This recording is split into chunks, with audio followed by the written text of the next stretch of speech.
രക്ഷതൻ വചനം, ശാന്തി തൻ വചനം. ഒരു കുഞ്ഞ് വചനവുമായി ഇന്നത്തെ പ്രഭാതം നമുക്ക് ആരംഭിക്കാം.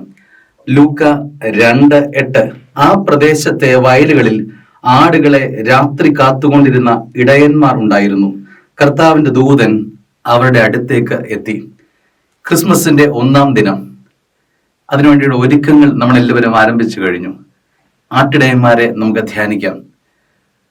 മുകൾ കൂരകളില്ല, സംരക്ഷണത്തിന്റെ യാതൊരു കരുതലും അവരുടെ ജീവിതത്തിലില്ല. താഴെ ഭൂമി, മുകളിൽ ആകാശം.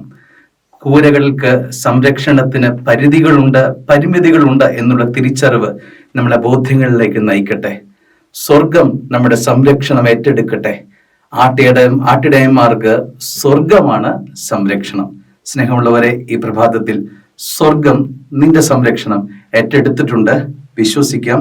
സ്വർഗത്തിൽ ദൈവം അനുഗ്രഹിക്കട്ടെ. ആമേൻ.